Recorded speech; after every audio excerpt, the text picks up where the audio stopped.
lasagna.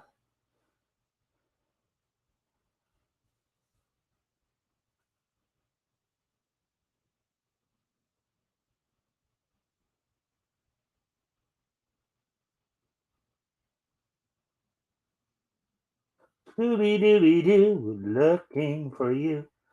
Scooby-Dooby-Doo, where are you? All the stars are here, waiting for you. Couldn't have a show without you. Scooby, Scooby-Doo. Hey, Scooby, where are you? Over here. They're kind of groovy. And they love you too. Hey, everybody shout. Come on, let's hang out.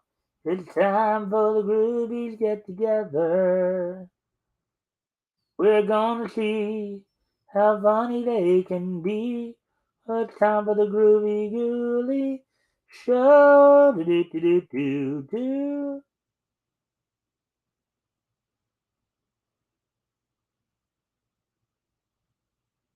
Hmm.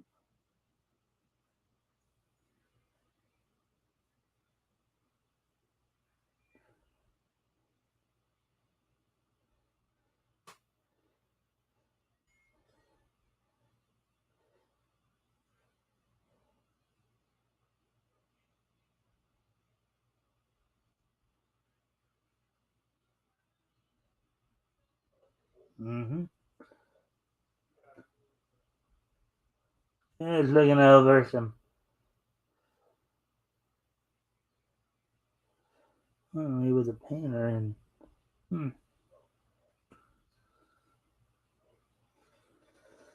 Alright, so anyways.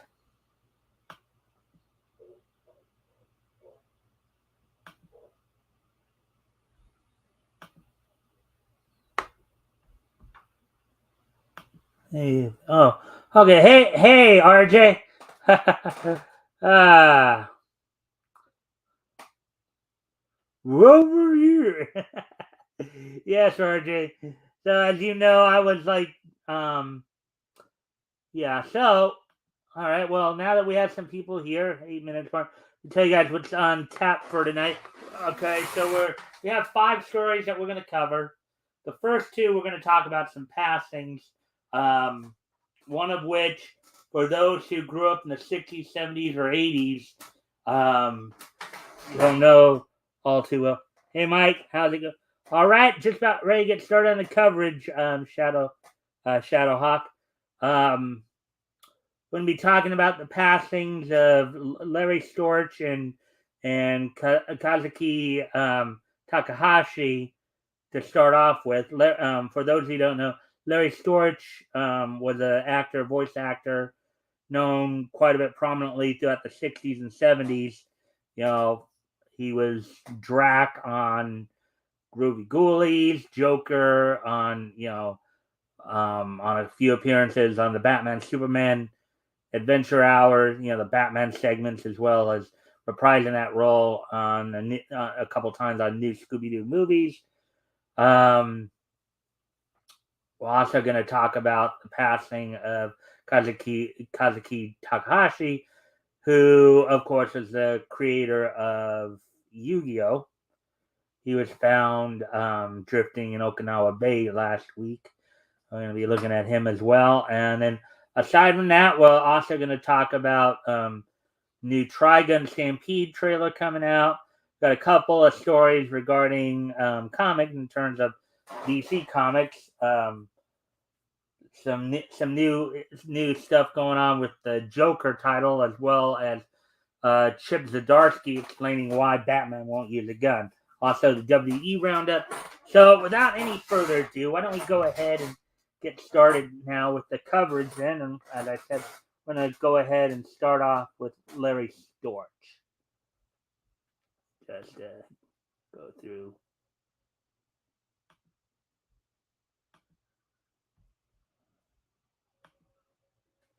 All right.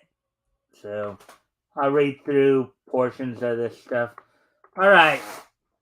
Lawrence Samuel Storch born January 8th, 1923, died July 8th, 2022. So basically, he was 99 years old when he passed on. Was an American actor and comedian, best known for his comic television roles, including voiceover work for cartoon shows such as Mr. Whoopi on Tennessee Tuxedo and His Tales, and his live action role, bumbling Corporal Randolph Agarn on F Troop, which won a nomination for Emmy Award in 1967. And from some of the things I've been hearing too, I think he was the last person to he was actually the last person he was the last surviving cast member of F Troop as well. So that's a little bit of a note there. Let's see. All right, so let's, of course, and if you haven't already, if you guys can like and share this and see if we can get some more friendly people in here, that'd be appreciated. Let's go ahead and look into some of this stuff. I won't read everything here, but I'll read at least a good chunk of it. Early life. Storch was born in New York City as Alfred Storch, a cab driver and broker, and his wife, Sally Kupperman Storch, a telephone operator, jewelry store. Storch was born in New York City to Alfred Storch, a cab driver and broker, and his wife, Sally Kupperman Storch, a telephone operator, jewelry store owner, and rooming house operator on January 8th, 1923. Rooming house operator basically means she was a landlord. That was the old. His parents were observant Jews. He attended DeWitt Clinton High School in the Bronx with Don Adams. My guess, Don Adams, a comedian who is known for his role on Get Smart, Maxwell Smart, who remained his lifelong friend. Due to hard times in the Great Depression, Storch said he never graduated from high school, instead finding work as a comic for a $12 a week opening for band leader Al Donahue at the band shell in Sheepshead Bay. Very interesting. During World War II, he served, so 41 to, so that would have made him 18 to 22 then. He served in the United States Navy, where he was shipmate with Tony Curtis on the submarine tender USS Proteus AS-19. Interesting early life he had. See if you guys are saying anything this far. Still, at least you're still here, so that's good. All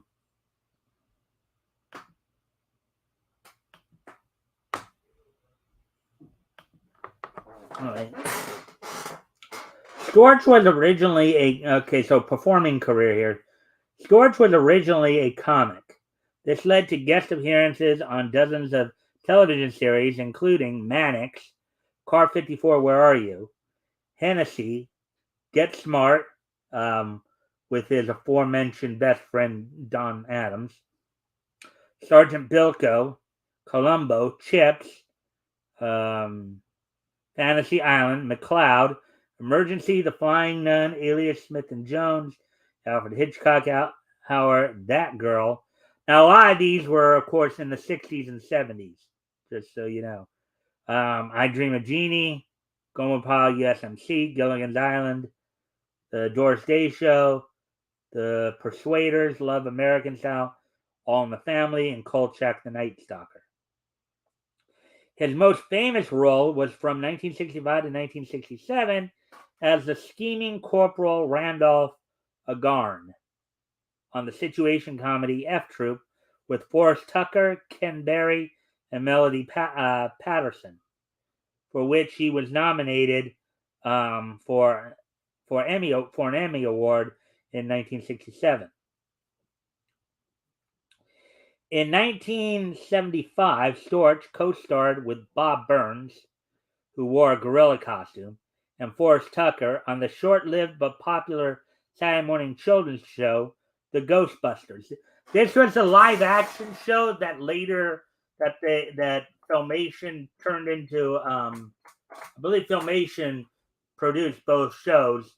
This was a live-action version. Like 11 years later, in 1986, they did an animated version of it as well. The Ghostbusters. He also appeared on The Love Boat, was Al Bundy's childhood hero on Married with Children. Al Bundy's daughter, Kelly, attended an acting school operated by Larry. So he guest starred on Married with Children as himself and was a semi-regular on Car 54, Where Are You? He co-starred on the short-lived series The Queen and I. Here they're going to talk about his variety show appearances. He was an actual submarine. Yeah, I guess he was there, Shadowhawk, during World War II. I know a lot of actors who were born in the 20s and early 30s there probably did actually do some time in many throughout the entertainment industry and in the sports industry had spent time in the armed forces during World War II. Anyways, getting back to this, variety show appearances. Storch appeared on many variety shows, including Sonny and Cher, Laugh-In, Hollywood Squares, which was a game show, Playboy After Dark, and the Hollywood Palace, with several appearances on The Ed Sullivan Show, The Tonight Show, starring Johnny Carson, and The Steve Allen Show. Jackie Gleason asked Storch to fill in for him in the summer of 1953 while Gleason was on hiatus. This led to the 10-episode The Larry Storch Show, with guest stars including Janet Blair, Reese Stevens, Dick Hames, and Cab Calloway. Also made appearances on Gomer Pyle, USMC, and Gilligan's Island. As an impressionist and voiceover artist, which this is, of course, what we want to focus on, because this is the stuff that we grew up with him from, more than likely here.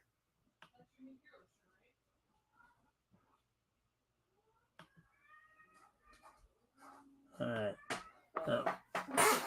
An impressionist, Storch recreated hundreds of voices and dialects, ranging from Muhammad Ali to Claude Rains, and voiced characters in many television and film animations, including The Pink Panther Show, The Groovy Ghoulies. We talked about, in the Pink Panther Show, he was the painter. Okay, Groovy Ghoulies, he was Drac, Ratso and Batso, and Goulahan. The Inspector, which was the Inspector, of course, starred the voice of Pat Harrington Jr. as the eponymous character.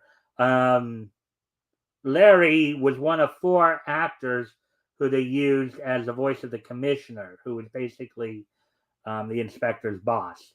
I remember the other two of the others included Marvin Miller and Paul Frees.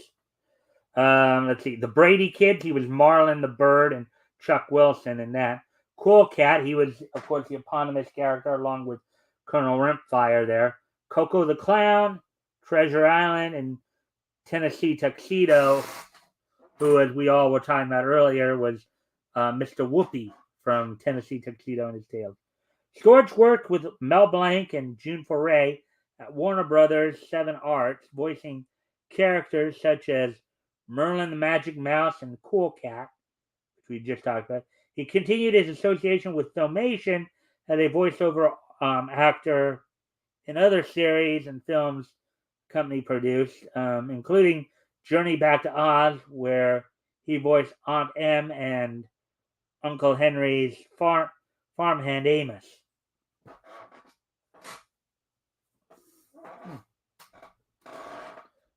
And then they list, of course, a bunch of his film appearances here, and comedy LPs. And then going down to the person, as I said, we'll read a good chunk of it, but not everything here.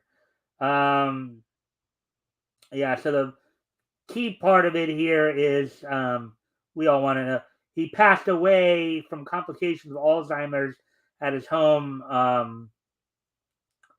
on the Upper West Side of Manhattan on Friday morning at the age of 99. His brother Jay was also an actor, voiceover performer under the name Jay Lawrence, who he passed away back in 1987. So yeah, so that's the long and the short of it right there on Larry Storch. Hope you guys are still with me here. We're about ready to.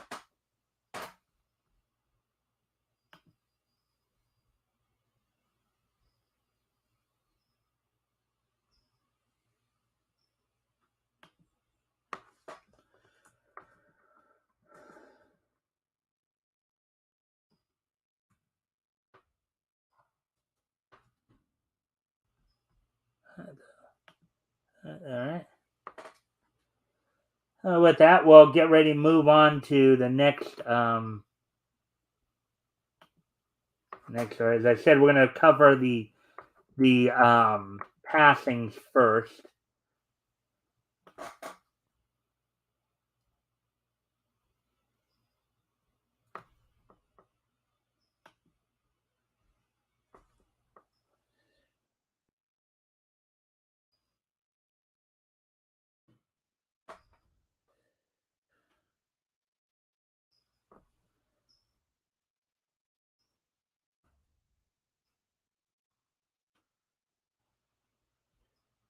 Alrighty then.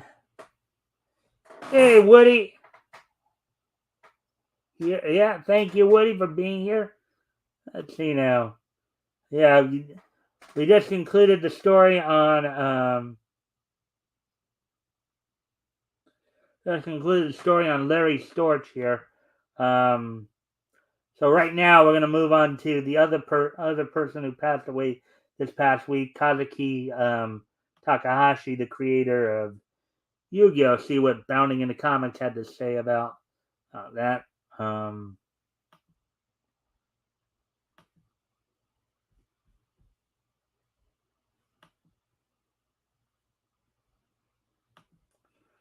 right, so here we go. From the manga scene. Let's see. Yu-Gi-Oh! Creator Kazuki Takahashi found deceased at age 60 floating off Japan coast. Article by Nerdigans Inc. Published this past Friday, or actually this past Thursday, the 7th. So here we go. Duel Monsters fans around the world are mourning the loss of the man who started it all, as Yu-Gi-Oh! Creator Kazuki Takahashi has tragically passed away at the age of 60.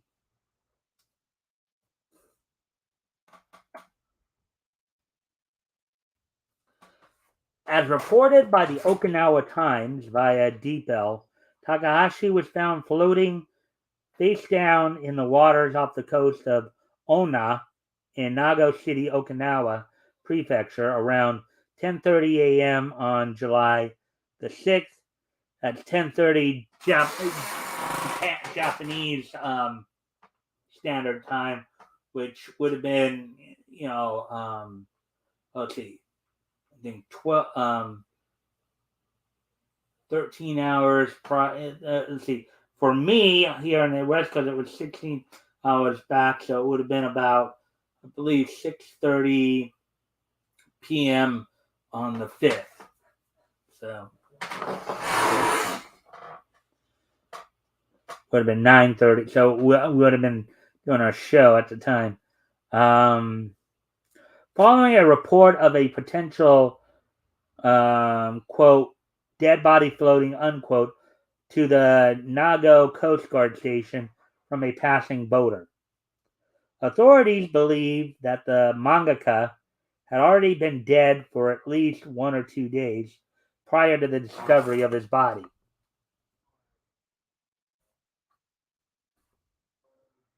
Here there you got a scene of Yu-Gi-Oh with Dark Magician Girl behind him, Karibo, and Slifer, the Red Dragon right there. There's and Dark Magician.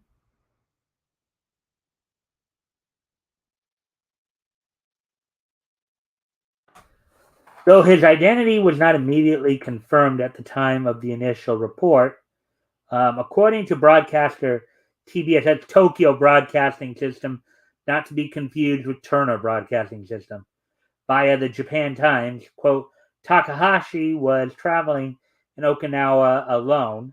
A car rental company contacted police on Wednesday night saying it could not reach him, prompting the Coast Guard to suspect the body was his, unquote. On July 7th, the Nago Coast Guard station officially identified the 60-year-old Takahashi as the deceased. They also noted that he was found wearing snorkeling equipment, explained that his body lacked any significant injury, and confirmed that he was visiting Okinawa alone. So it sounds like he may have been snorkeling and had some kind of accident. According to the authorities, an abandoned rental car rented by Takahashi was found on a farm road near a beach in Ona village, about 12 kilometers from where his body found with his driver's license left in the vehicle.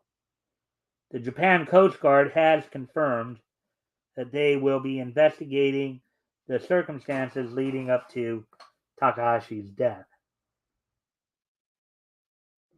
This may not be over, but at least preliminarily, it looks like it was an accident of some type.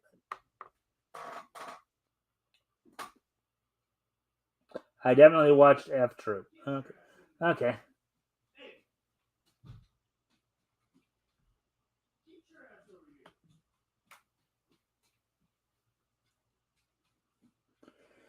All right. So, anyways, as we continue on with the article here.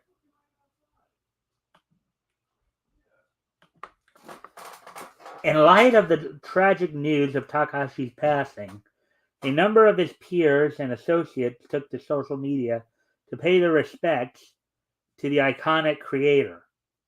Konami, the company responsible for the real-world version of the series' signature card game, lamented, quote, "We are shocked and saddened to hear of the sudden passing of Mr. Kazuki Takahashi," unquote. Quote, "We are deeply grateful for the wonderful," in smaller quote, Yu-Gi-Oh! Universe that he has created, and our thoughts are with his friends and family at this difficult time," the company added. Quote, "Together with his countless fans, we pledge to carry on the," in smaller quote, Yu-Gi-Oh! On smaller quote, "legacy with all the love and care it deserves," unquote.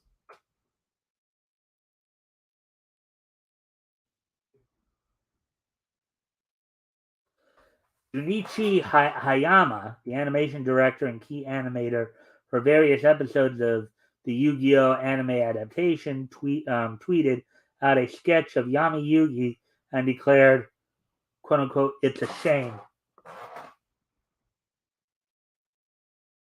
Here's that sketch. Quote, "I guess I'm getting old," unquote.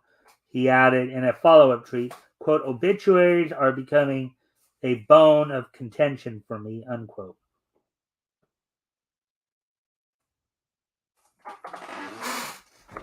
Yugi's Japanese voice actor, Megumi Ogata, tweeted, quote, I heard that it was Mr. Takahashi who first recommended me for the role. The ratings skyrocketed around the time we entered the second season, and at the same time, the cards started exploding in sales, unquote. Quote, thank you, Mr. Takahashi, she mourned, quote, unquote. Quote, I pray for your soulful rest in peace. Wow.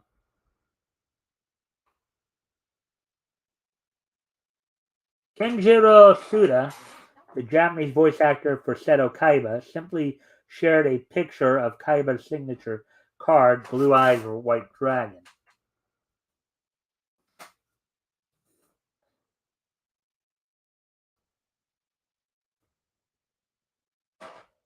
Koda's English language counterpart, Eric Stewart, was heartbroken by the news, tweeting, quote, this is incredibly sad news, so shocking. Quote, an amazingly talented man, quote unquote, he said, quote, Sensei created a role that would help define my voice acting career. He once told me my version of Seto Kaiba was his favorite. R.I.P. Love Kaiba, unquote. Eric Stewart, of course, who was the English voice, not only Seto Kaiba, but was the original English voice for Brock for the first 8 seasons of Pokemon as well.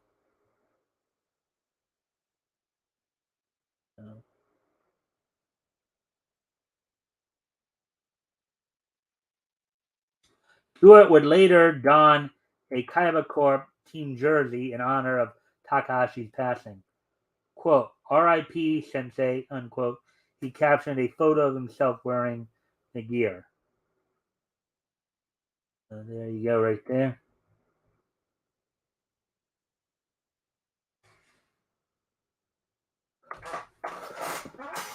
Quote, it saddens us to hear of the passing of Yu-Gi-Oh! Manga and game creator Kazuki Takahashi, who was a recipient of Comic-Con's Inkpot Award in 2015, unquote, wrote the official San Diego Comic-Con Twitter account, quote, our sincerest condolences go out to his family, friends, and fans.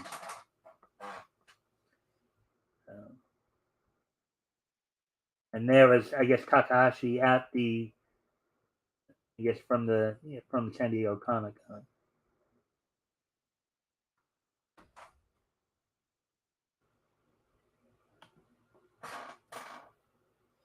Yeah, so yes.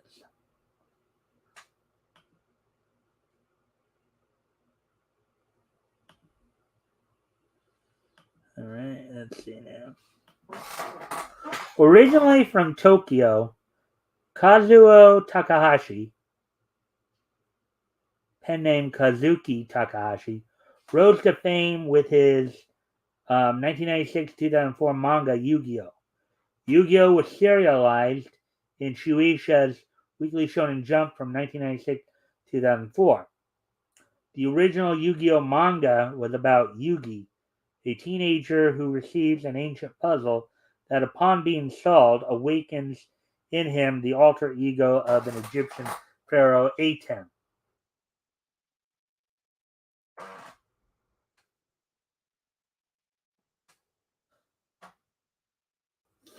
It is from chapter 251, The Millennium Treasure.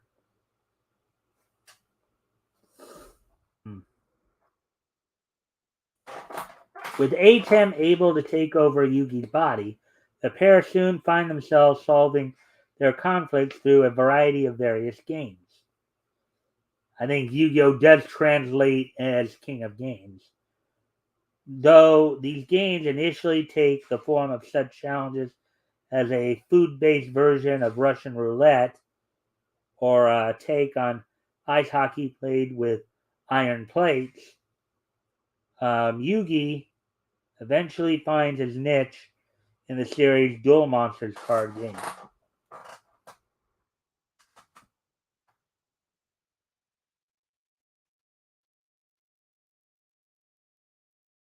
Poison Man.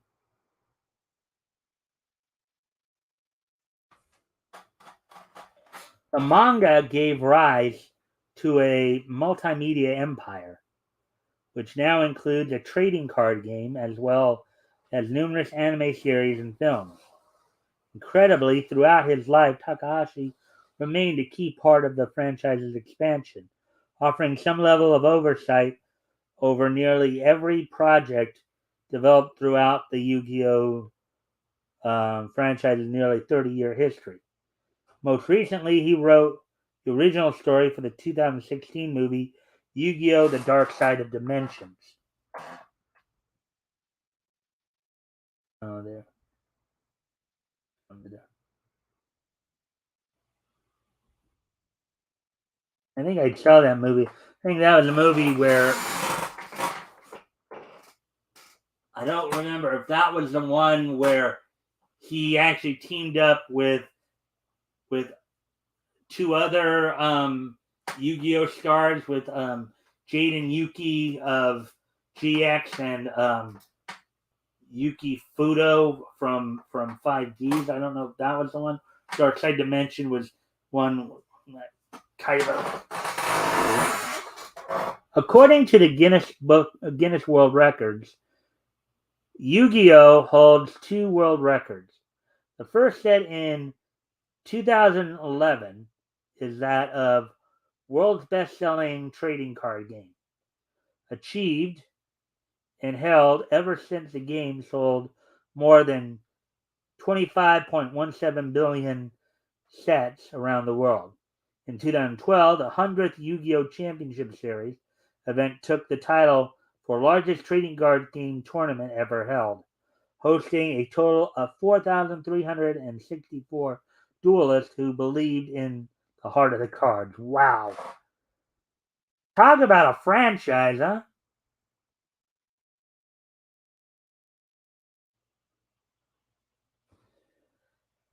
How has Takahashi's passing impacted you? Let us know your thoughts, as well as your favorite Takahashi works, in the comments down below. Editor's note: this article was updated to include Megumi Ogata's thoughts on Takahashi's passing. Yeah, it is kind of a sad thing. So some people are calling it a diving accident. Let me just go. Now, before we continue on,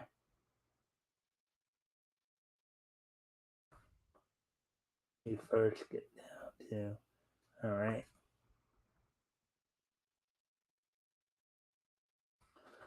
Now, before we continue on, of course, I want to just, since we did just talk about 2 people just passed, Larry Storch and Kazuki Takahashi, I'd like to just have a moment of silence for them, to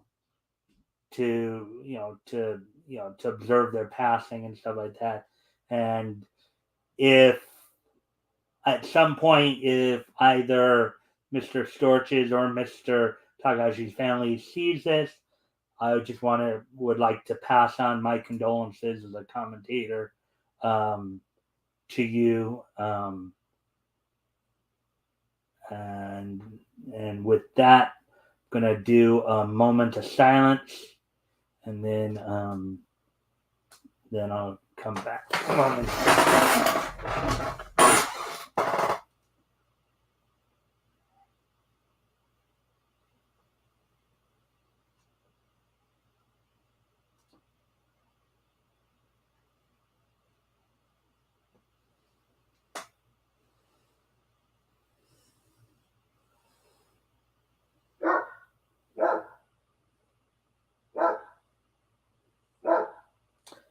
All right. Well, with that,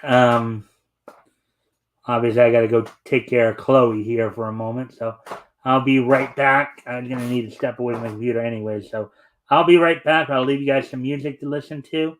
When we come back, we'll hit the Trigun story there next. So I'll be right back. Hope you guys will stick around.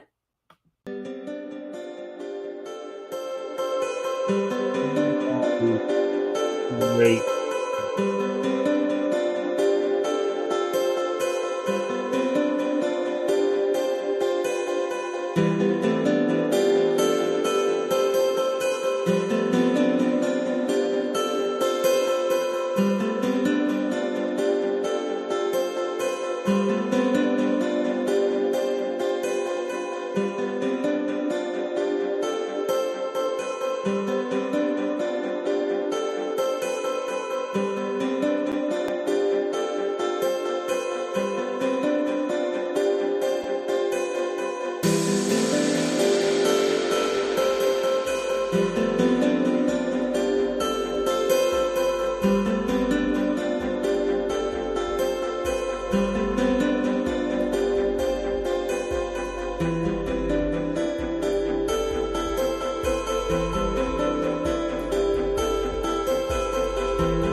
All right, I'm back. Yes, Chloe was barking there, Woody.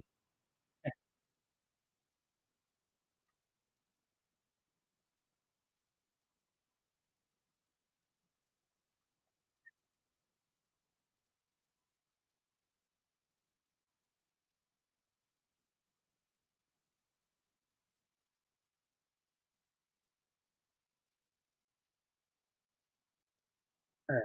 So anyways, let's continue on with next story we're going to cover here. The anime manga story here. Um,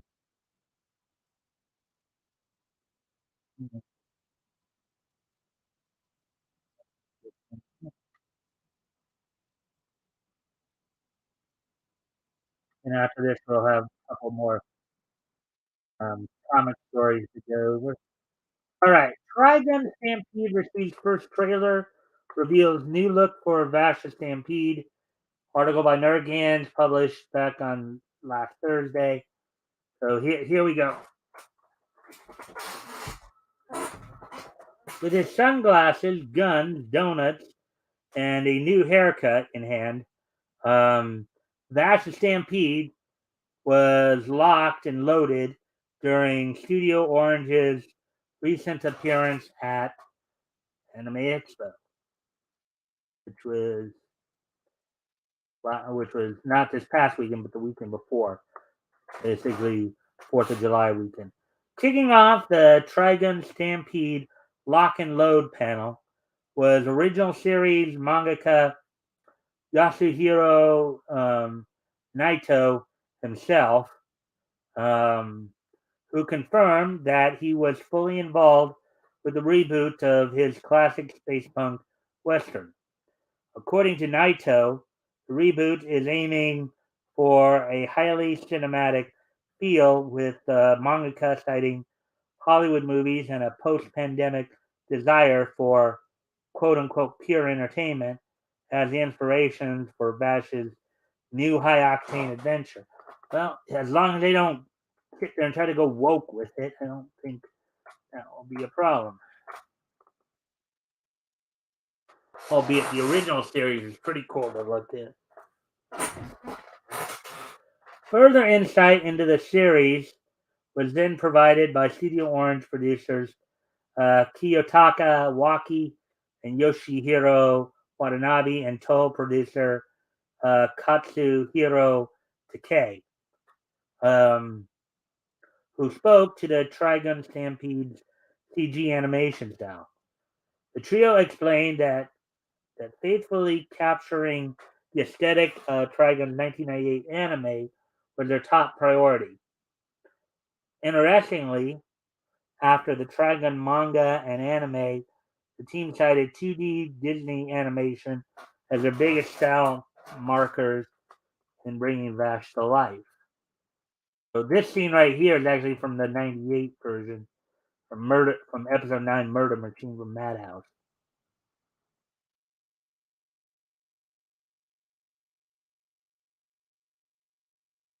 The producers then emphasized that the purpose of using their CG rendering technology was to help them better achieve action scenes akin to classic 80s and 90s anime, such as Cowboy Bebop and Ghost in the Shell.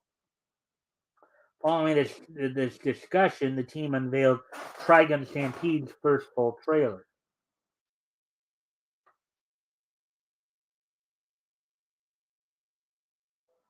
The trailer kicks off with Rem, character voiced by Maya Sakamoto, a pretty well-known Seiryu in Japan.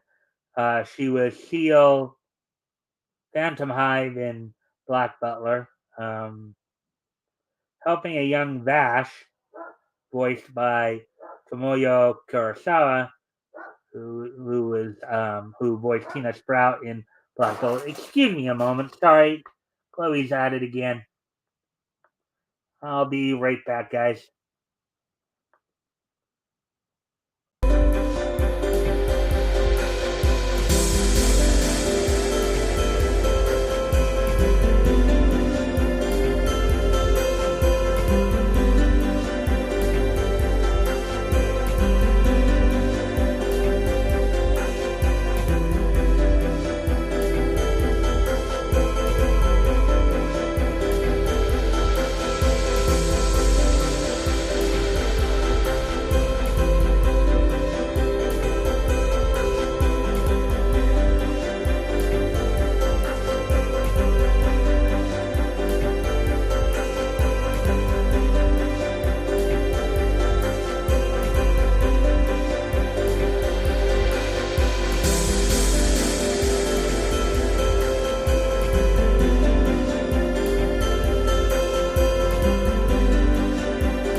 Yeah, so just saw that my sister was home, so Chloe should be fine then.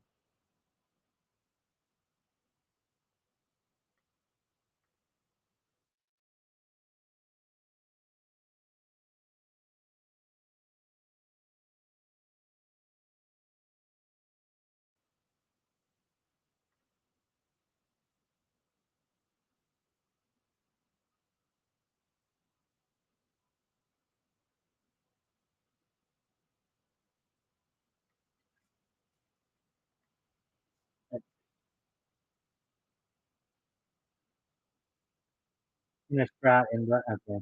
And Knives, um, character voice Yumiri Hanamori, who was Joel in Record of Ragnarok, into an escape pod as the ship they're on malfunctions.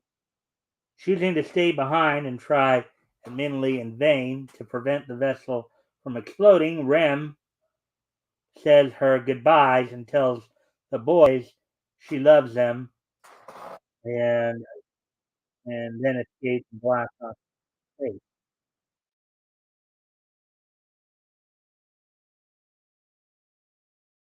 As the ship ultimately explodes, Vash lets out one final cry for Rem as the screen goes black before transitioning to the trailer's first shot of adult Vash, character voiced by Yoshisugu Matsuoka, who provided the voice of Inosuke Ashibara in Demon Slayer, um, who can be seen investigating a lab with two chambers, one red and one blue.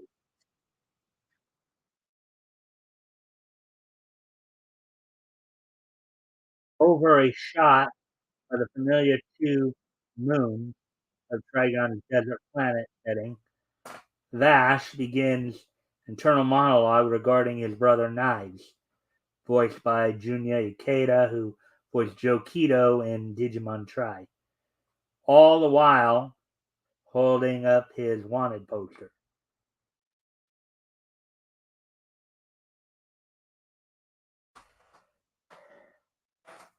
With the scene cutting to Vash in a battle with what is presumed to be a bounty hunter, the blonde-haired gunman recounts how his brother is somewhere on the far east side of the planet before dodging a point-blank shot to the face.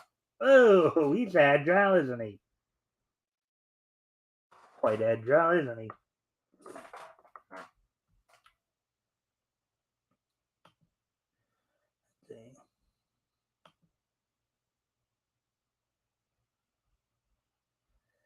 Watching. Okay.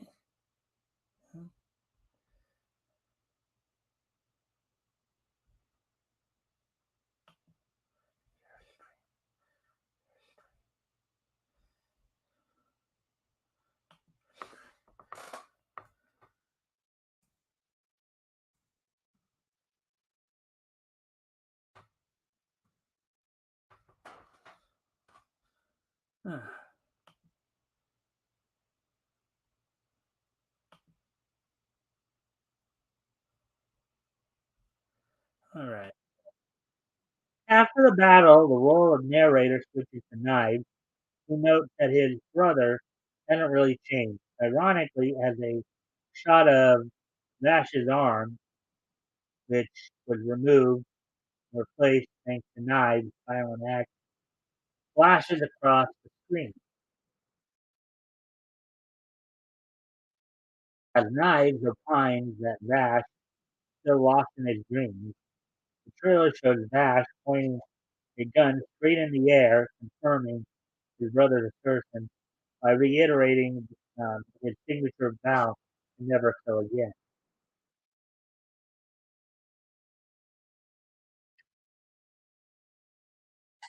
The trailer concludes with young Vash looking up at the apocalyptic aftermath of their space station's destruction as Knives maniacally boast that they caused this massacre together, describing the destruction as if it were a piece of art rather than an atrocity. Knives looks over his shoulder, calls for Vash the rebel and the carnage, with him, only to be disappointed when he sees that his brother doesn't feel the same way.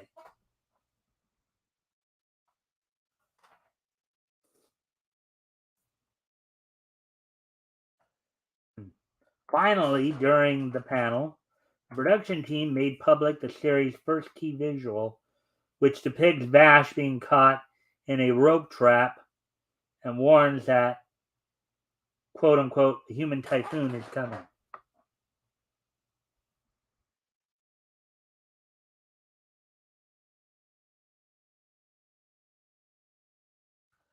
Following the trailer's premiere at Anime Expo, a number of the Trigun Stampede production team members who appeared at the panel, as well as others who were unable to attend, offered their thoughts and excitement at its public debut via the series' official website, all translated via Depot. Quote unquote, not coming back, said Naito. Naito. Quote, it is coming. The typhoon that occurred 25 years ago did not disappear, but waited for its time as a gentle wind, met a young singularity, became a whirlwind, repeated enormous analysis, reconstruction, renewal, amplification, and is now growing into a tremendous tornado that is gathering energy. Unquote.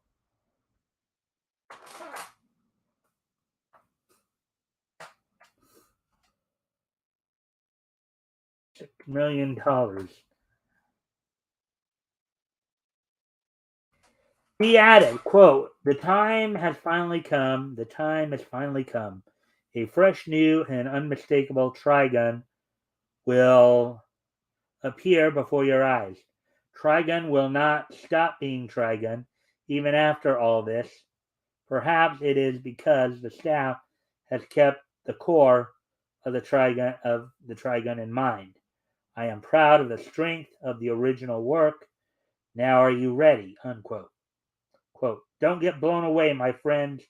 Unquote. He concluded. Quote, brace yourselves for the stampede. Unquote. Wow. Quite dramatic, huh?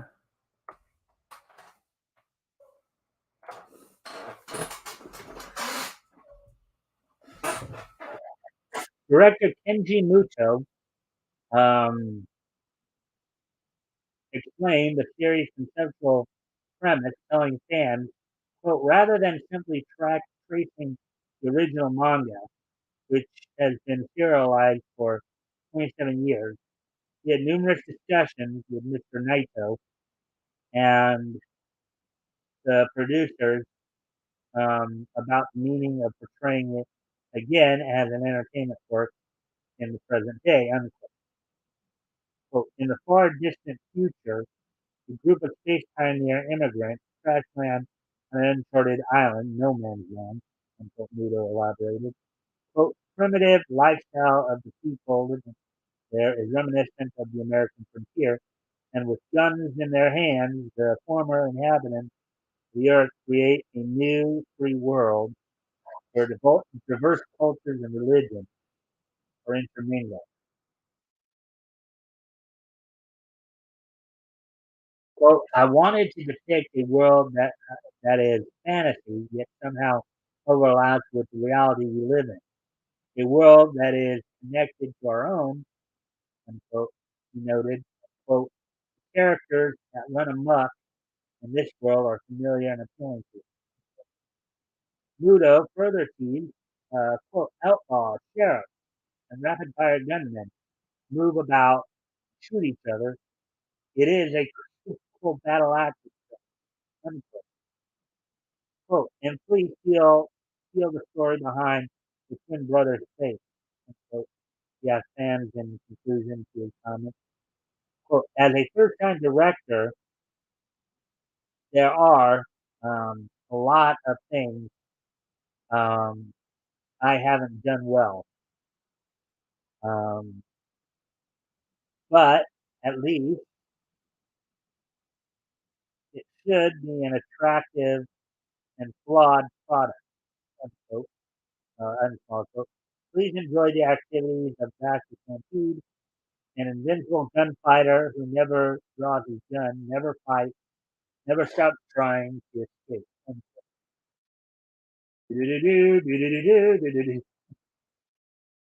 Ah,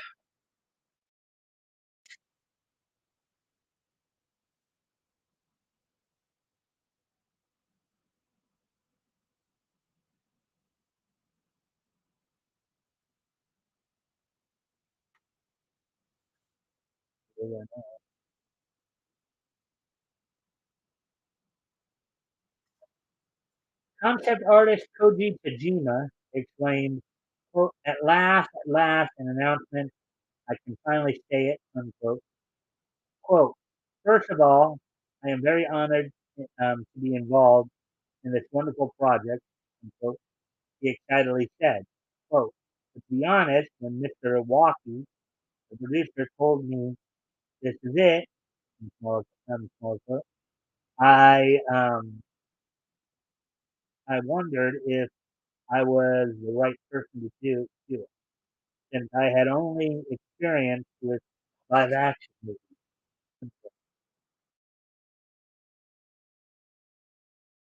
Quote, however, um, he told me to give it a try without thinking too much about it. So I said, well, then I'll give it my best shot, unquote. Tajima continued. Um, quote, I gave it my all, unquote. He then assured fans, quote, when drawing the concept art, I was conscious of respecting the original work as much as possible. My first impression was that the original design was already too cool, so what more could I do? Please look forward to it.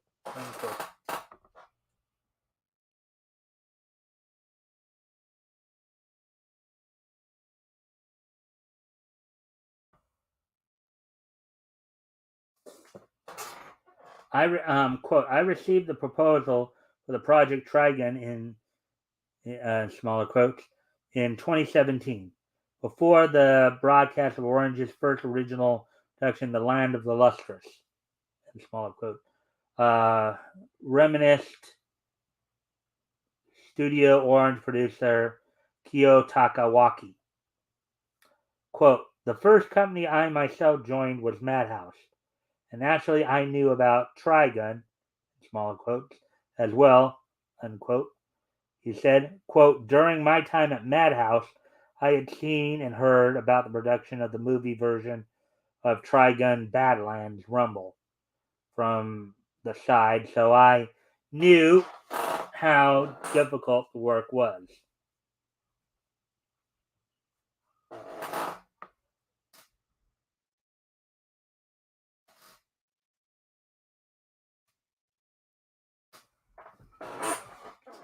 Waki added, quote, furthermore, it was also the work of my mentor, producer Masao Maruyama, unquote. Mr. Maruyama, quote, Mr. Maruyama is a producer who has supported animation industry since its early days, unquote, he asserted. Quote, his influence on the industry has been tremendous. That is why I participated in this project because I thought it would be very meaningful to make Trigun um, at Orange in order to expand CG animation over the coming decades, unquote. The producer concluded, quote, during the production of any work, there is always a lot of anxiety. That is why I keep pursuing the possibilities of expression in order to dispel them.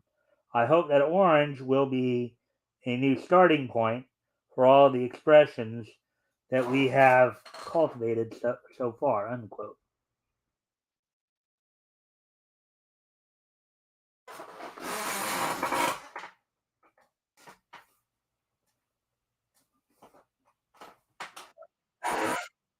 Rounding out the staff comments was co-producer Katsuhiro K, um, who posited, quote, the, the journey to find a new Trigun, as it turned out, um, was to return to Trigun's roots. Um, quote, it was to regain a fresh sense of excitement that everyone can't help but feel when they hear the word sci-fi western. He said, quote, and the director who was more faithful than anyone else to the spirit of entertainment. Um, that was the essence of the original work, is Kenji Muto.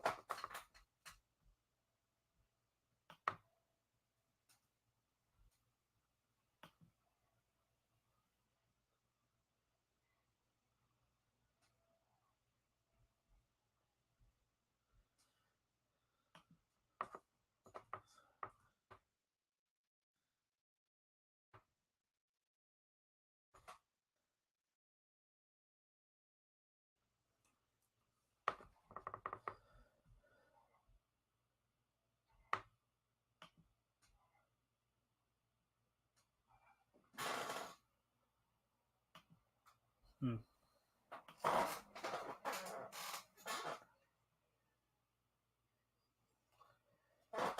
Let's see. Trigun is coming, quote unquote. He exclaimed, quote, it is a new and nostalgic Trigun for those who have not seen it for a long time and for those who have not seen it for a long time. Okay? It will be an anime that will make you feel the charm of the original work and at the same time excite you with its newness. Um, as a fan of the original work, I can't wait to witness the completion of such an ambitious project. I hope you all enjoy it as much as I do. While many have been skeptical of Trigun's turn to CG, should Studio Orange be able to provide the same level of art animation quality seen in Land of the Lustrous anime adaptation, I believe the studio may have another winner on their hands. You excited for the Trigun reboot? No, well, I'm never a big fan of reboots, but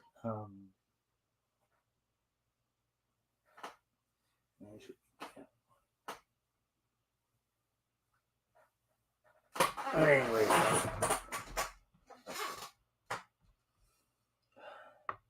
Alrighty then, so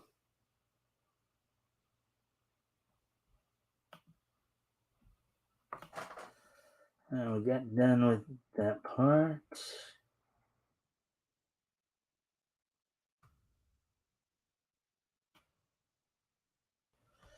Alright, so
alright, so hey Shadowhawk, I'm a big manga guy Well, I'm about to get into a couple of comic articles here, so you might want to stick around and check these out because there are a couple of DC articles here that you might want to listen to at least. But that was as much a manga and an anime article for Trigun there, Shadowhawk.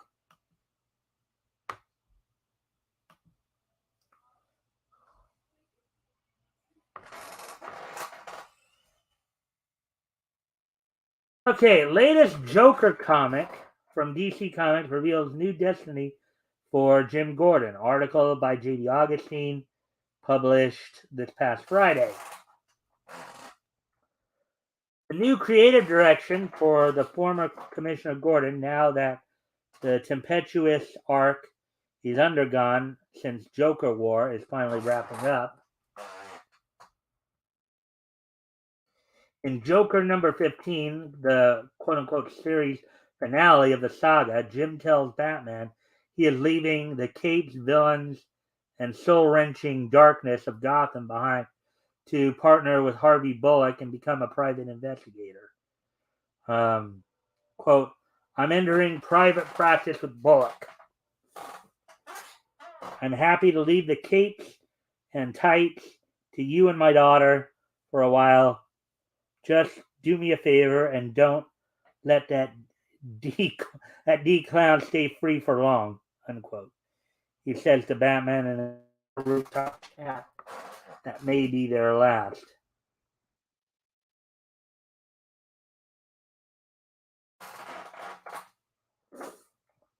As you can tell, it's made rather evident that Gordon did not kill the Joker despite the strange adventures he's had for the past year plus. The grizzled lawman has not only been on the trail of the clown, but he's also gone up against Bane, who, surprise, isn't dead, his daughter Vengeance, and a secret society.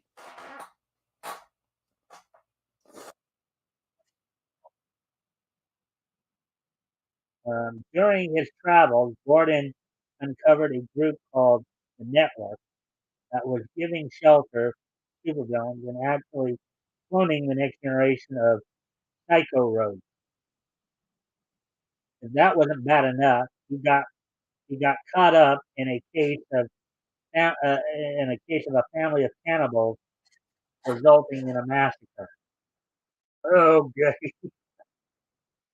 No wonder he's walking away from Gotham. Yeah, that kind of stuff will drive anybody.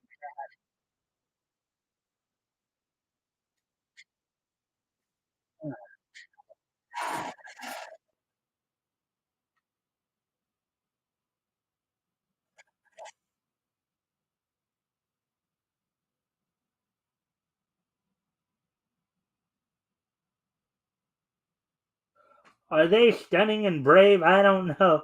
They're I don't know about that, Shadowhawk.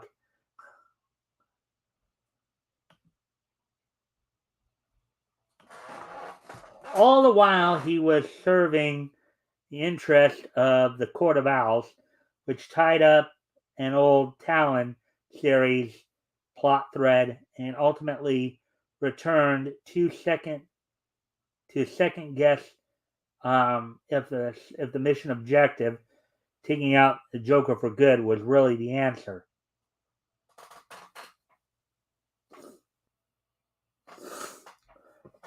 James Tynion's Joker series leaves a few unanswered questions to keep things brewing for future stories. One of those queries concerns Mr. J's new girl Punchline, her future in crime, and how big her ambitions might get, as opposed to Harley Quinn. Hmm.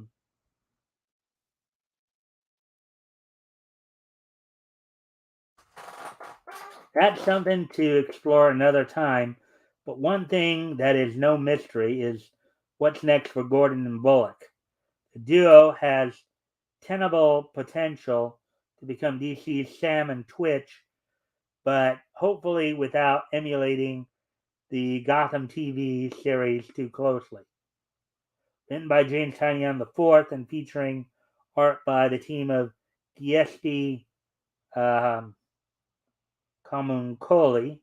and Cam Smith, the Joker number 15, as well as the entire series, is available now.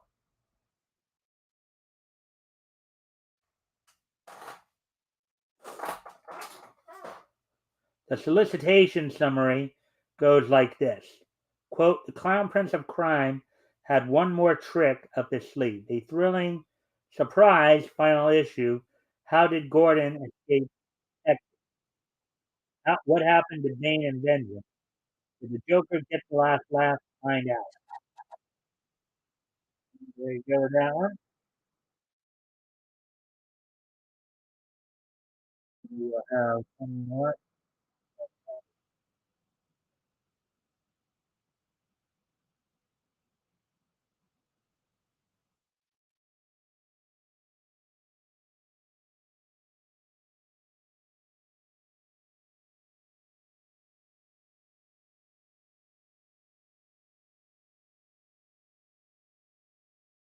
Here's the last article we're going to do tonight here.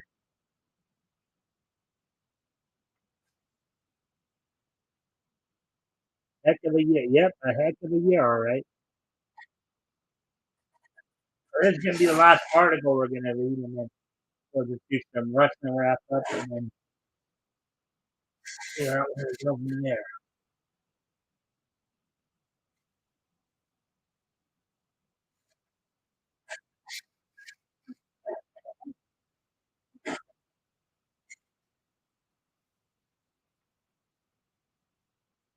All right, so here we go with this article here.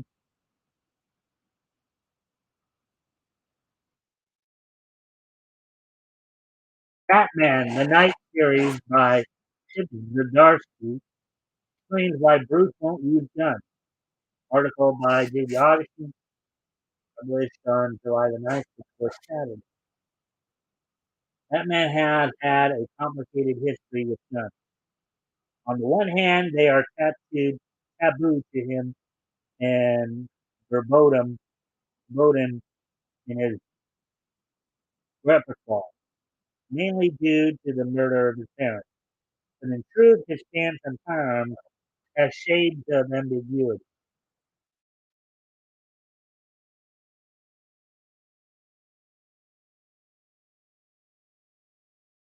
During the original Golden Age run of Bob Kane and Bill Finger, the Caped Crusader didn't have a problem picking up or firing a handgun.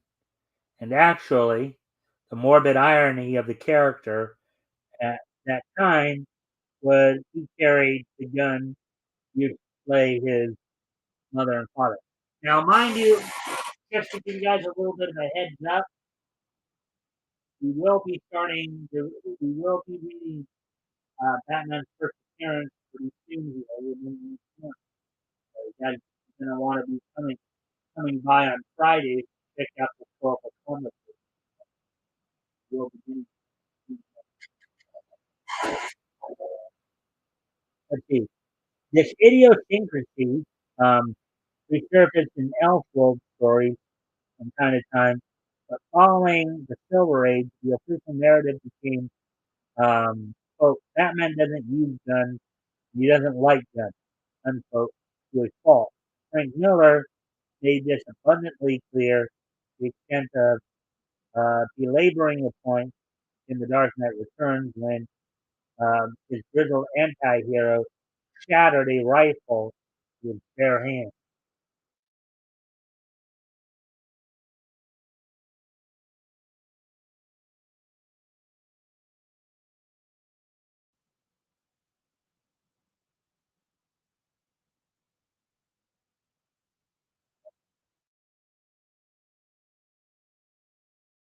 Even though Miller's work goes back on this moment and the declaration that accompanies it with his exaggerated tank of a Batmobile and its um, ginormous howitzer.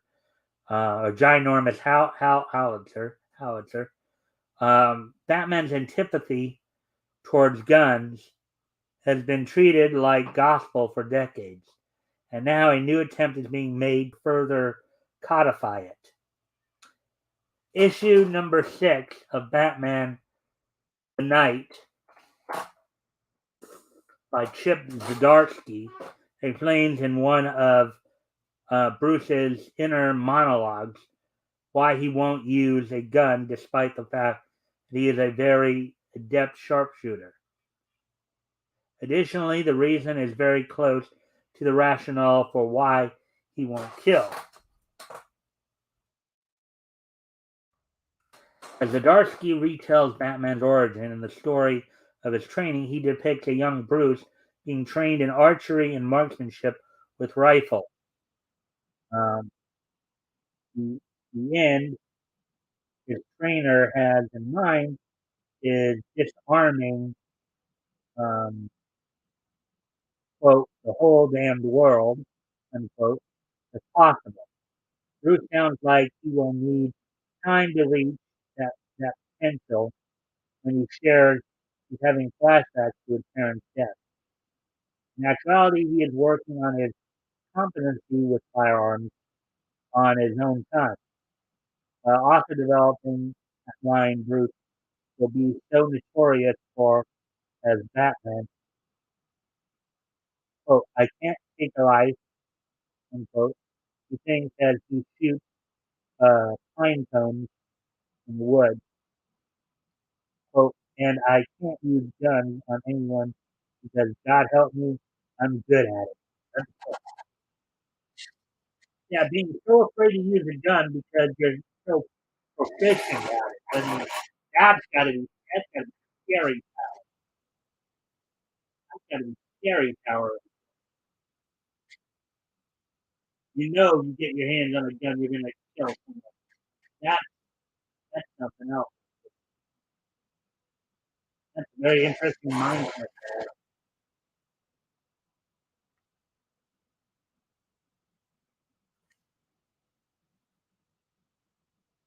It actually sounds like a good story. I'm kind of surprised. Yeah.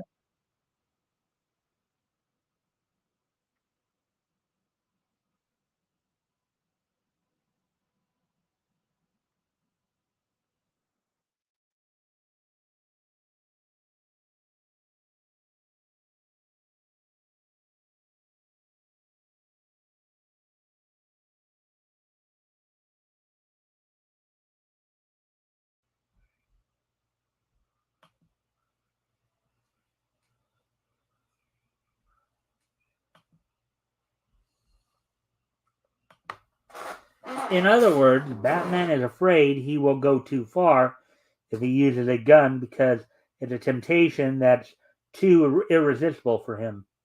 Breaking this rule, like with killing the Joker specifically, would be too easy, or at least make his job too easy and be a coward's answer to fighting crime.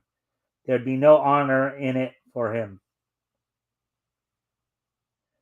However, this take doesn't hold up to the scrutiny of the Dark Knight's past. As mentioned, he had used guns before, just not very often, and this point was addressed by former Batman writer Chuck Dixon in episode number 53 of his Chuck, Ask Chuck YouTube series. Mm-hmm. Chuck says Batman doesn't hate guns, which would blind him emotionally, though he may not like them for the quote craven and cowardly lot unquote criminals who use them. He actually respects them as a tool. So anybody who's been shot at as often as Batman has got to learn to respect guns. Instead,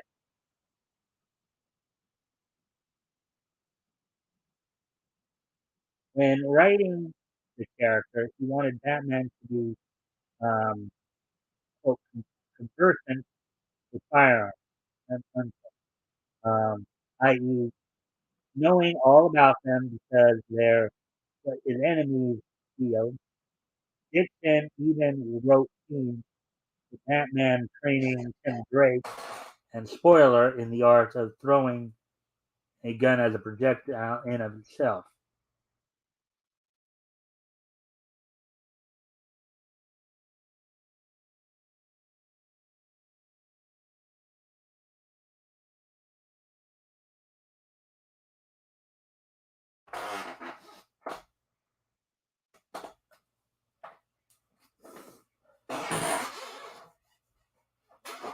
So Batman, or at least Dixon's conception of it, doesn't run to hate as Dixon says so many often do on an issue, and certainly doesn't despise guns. Hmm. Sounds like the Dark and a few others almost taking the SJW approach, which is the wrong approach. Think about it.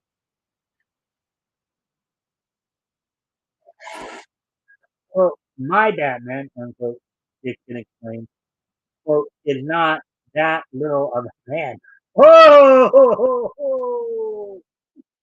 Oh, that that's gonna be. I think Dixon in that statement just basically called the dark a little. They called him Theta. Oh, the Darsky the Beta Man.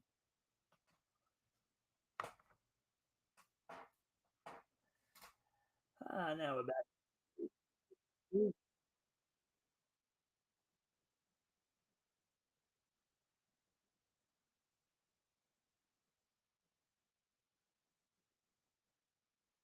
It's debatable if the Darsky Batman should be considered a little man deep inside or not based on his apprehensiveness about them.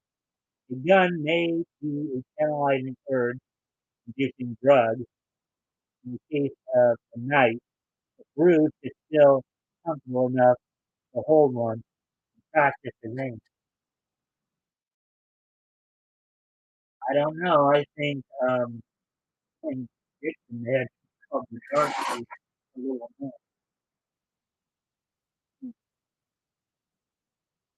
I mean, the Darcy, the first time almost like the SJW. In Batman the Night #6, on sale now, the Darcy um, carries on a tradition of Master Assassin training Bruce Wayne in the way of war, started by the late Kenny O'Neill, who introduced Henri Ducard, one of Wayne's most infamous mentors. Alrighty then, so there we go.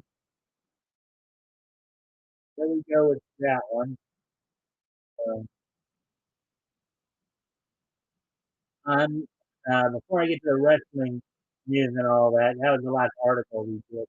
I'm gonna step away from the computer for a moment. I'll be right back. I'll be back music to listen to play. I'll be right back.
Alrighty then, so we're back now.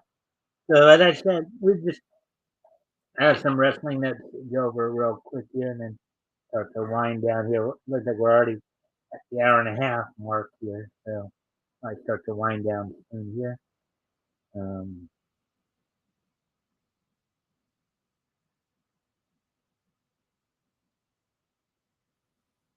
Yeah, so with that, all right, so let me just do a little quickie WWE roundup. As there were a couple of things, a couple of interesting.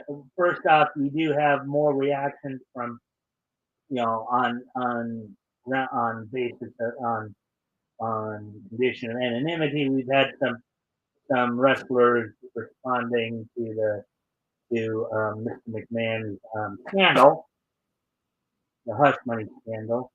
A lot of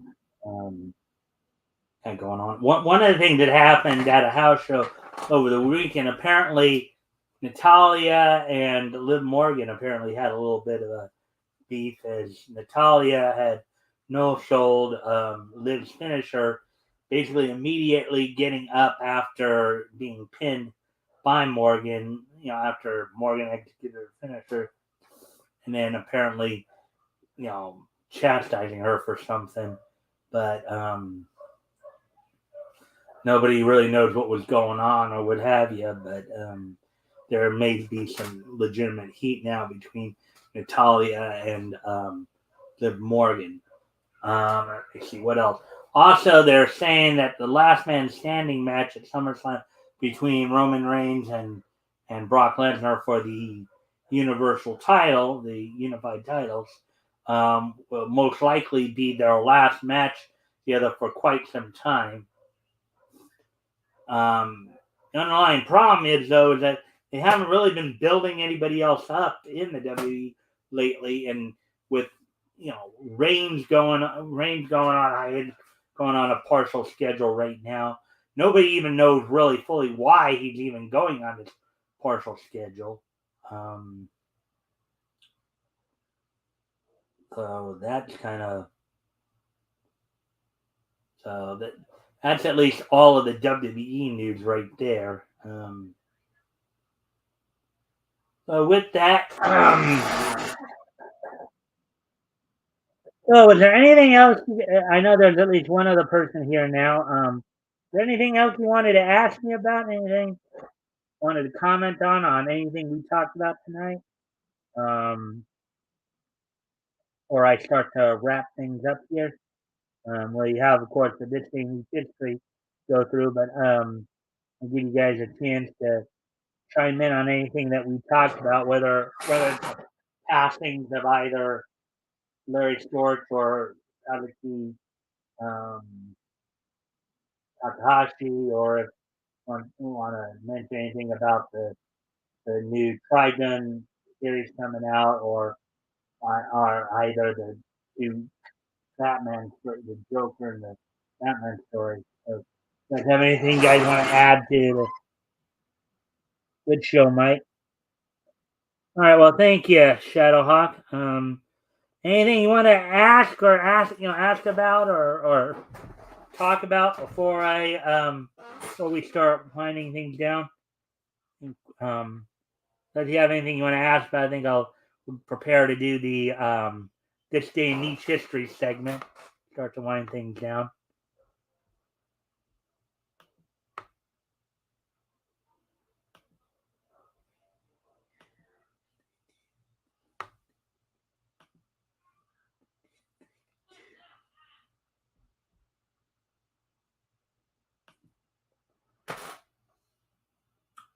All right, going once. Let's see, where are we at?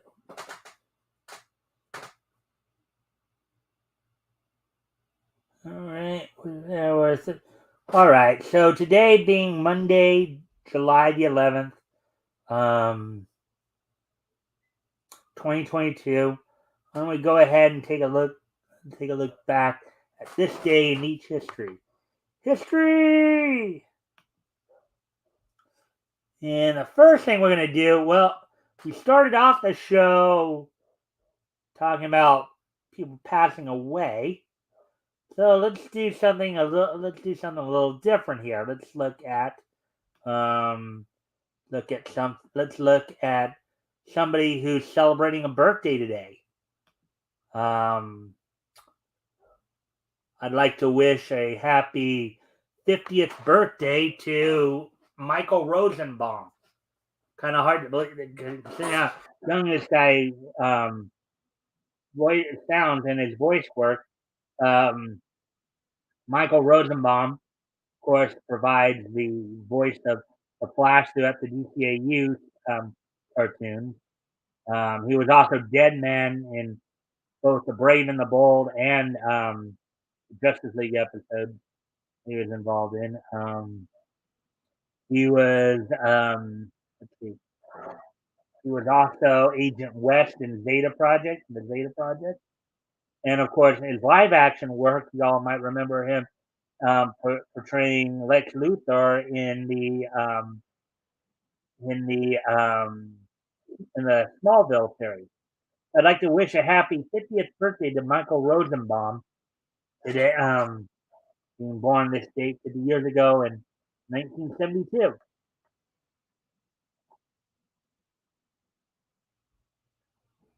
So now getting ready to move on to the next piece in each history. As now we had 10 years ahead. That basically 40 years ago today, as on this date 40 years ago today,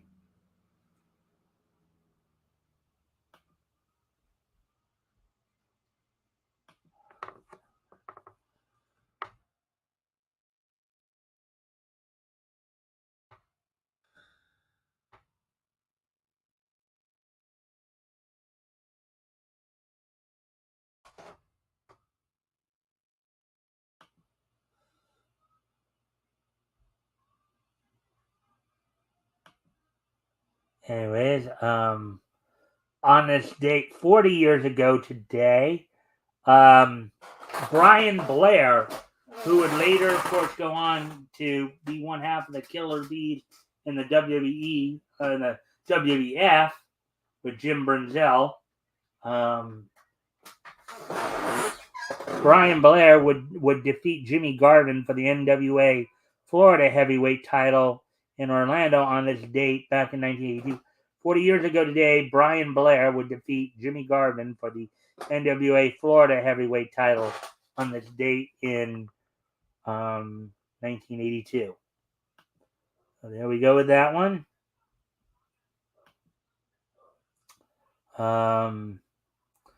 And then we had forward to 1992, as on this date in 1992, Toei Animation was pretty busy on this date 30 years ago today, as they released 3 films on this date 90 years ago today. They released Dragon Quest Dai no Daiboken Buchi, basically the English translation, Dragon Quest, The Adventure of Dai 6 Great Generals. They also released Roku Denashi Blues. It's a combat sports school drama. And then they also released Dragon Ball Z Super Android 13. So on this date in 1990, 30 years ago today, Toei Animation released three films. Dragon Quest, The Adventure of Dai 6 Great Generals, Roku Denashi Blues, and Dragon Ball Z Super Android 13. So there we go with that one. And finally, on this date in 2001, 21 years ago today,